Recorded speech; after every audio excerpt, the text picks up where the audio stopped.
لام میم ذالک الکتاب لا ریب فیہ ھدی للمتقین۔ ہم لا ریب فیہ تک مکمل کر چکے تھے۔ ھدی للمتقین، قرآن ہدایت ہے متقین کے لیے۔ کن کے لیے؟ متقین کے لیے۔ آپ کے علم میں ہوگا، آپ کو یاد ہوگا، ہم نے سورہ فاتحہ میں جب اہدنا الصراط المستقیم آیت پڑھی تھی تو ہم نے اس میں ہدایت کے دو معنی پڑھے تھے کہ ہدایت دو طرح کی ہوتی ہے۔ ایک تو یہ ہوتا ہے کہ آپ کسی کو راستہ بتا دیں، اراءۃ الطریق، اور دوسرا ہوتا ہے کسی کو ہاتھ پکڑ کے منزل مقصود تک پہنچانا، اسے بھی ہدایت کہتے ہیں۔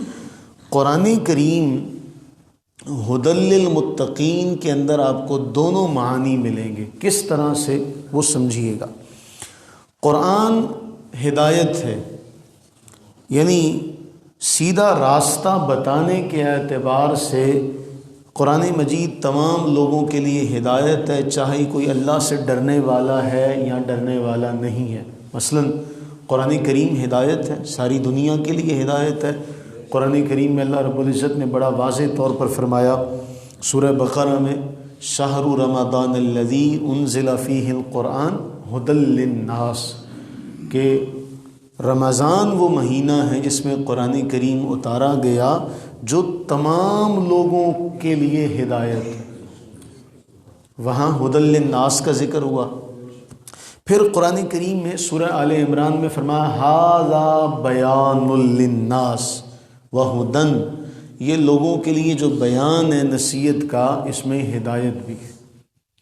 اب ہاں، منزل مقصود تک پہنچانے کے اعتبار سے قرآن کریم صرف ان لوگوں کو فائدہ دے گا جو قرآن کریم پر عمل کرنے والے ہوں گے، جو اللہ سے ڈرنے والے ہوں گے۔ مثلا سورج روشن ہے، یہاں بیٹھے دن کے وقت کوئی کمرے میں بیٹھ جائے، سورج روشن ہے، لیکن اسے سورج کی روشنی حاصل کرنے کے لیے باہر نکلنا پڑے گا۔ وہ باہر نکلے گا تو سورج کی کرنوں سے فیض یاب ہوگا۔ تو قرآن کریم ہدایت ہے ساری دنیا کے لیے، لیکن اس کی ہدایت سے فیض یاب کون ہوگا؟ جو تقوی والوں میں شامل ہو جائے گا، جو متقین میں آ جائے گا۔ قرآن اسے ہاتھ سے پکڑے گا، یوں سمجھ لیں، میں کنایے کے طور پہ کہہ رہا ہوں، قرآن اسے پکڑ کر منزل مقصود تک پہنچائے گا۔ کسے؟ جو متقین میں سے ہوگا۔ آج کے جدید دور میں ہم جو موبائل، جو جدید ایپ استعمال کرتے ہیں، آپ موبائل کے اوپر ایک جدید ایپلیکیشن ہے، ایک سافٹ ویئر ہے، آپ موبائل کے اوپر آپ نے کہیں جانا ہے، مثلا آپ نے لاہور جانا ہے، آپ نے یہاں سے آپ نے جس جگہ پہ آپ کھڑے ہیں، اپنی جو موجودہ جگہ ہے لوکیشن، وہ آپ نے وہاں پر خود بخود اس نے وہ سرچ کر لینی ہے۔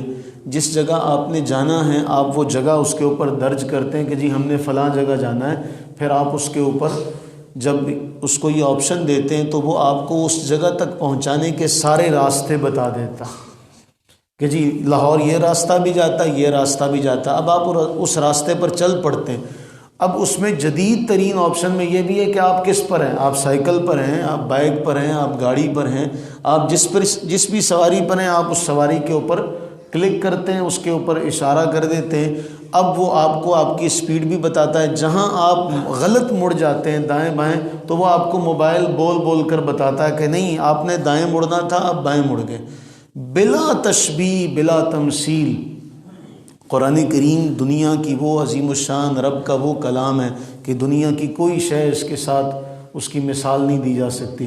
لیکن سمجھانے کے لیے قرآن بھی ایسے ہی پکار کر ہر ایمان والے کو بتاتا ہے یہ تقوی کا راستہ ہے، یہ جنت کا راستہ ہے، اس راستے پر چلو، اس راستے پر چلو تو تم رب تک پہنچو گے۔ اس لیے اللہ نے فرمایا ہے تو ھدی للناس، ہے تو سب لوگوں کے لیے ہدایت، لیکن اس سے فائدہ کون اٹھائے گا؟ آپ نے لوکیشن تو لے لی موبائل کے اوپر، لیکن جب تک آپ چلیں گے نہیں تو ہاتھ میں پکڑ کے تو آپ اپنی منزل مقصود تک نہیں پہنچ سکتے۔ تو قرآن کریم یوں سمجھا جائے کہ آپ کو ایک ڈاکٹر نے، ایک ماہر طبیب نے نسخہ لکھ کر دے دیا کہ آپ یہ نسخہ استعمال کریں تو آپ کی بیماری دور ہو جائے گی، تو آپ اس نسخے کو صبح دوپہر شام دیکھتے رہیں، یا وہ دوائیاں لے لیں اور اس کو صبح دوپہر شام دیکھتے رہیں، تو اس سے آپ کو آرام تو نہیں آئے گا جب تک آپ اس کو اس طریقے سے استعمال نہیں کریں گے جس طریقے سے ڈاکٹر نے بتایا۔ تو قرآن کریم بھی اللہ کی طرف سے اپنے بندوں کے لیے وہ نسخہ ہدایت ہے کہ اے میرے بندو، تم مجھ تک پہنچنا چاہتے ہو تو میں تمہاری رہنمائی کے لیے تم پر کرم کرتے ہوئے تمہیں یہ کتاب ہدایت دیتا ہوں، اس کے مطابق زندگی گزارو تو تم مجھ تک پہنچ جاؤ گے۔ اس لیے فرمایا ھدی للمتقین۔ اللہ سے دعا کریں باری تعالی ہمیں تقوی والوں میں شمار فرما لے، اور ہمیں اپنی رحمت کا صدقہ اللہ تعالی اپنی ذات تک پہنچنا نصیب فرما دے۔ آمین ثم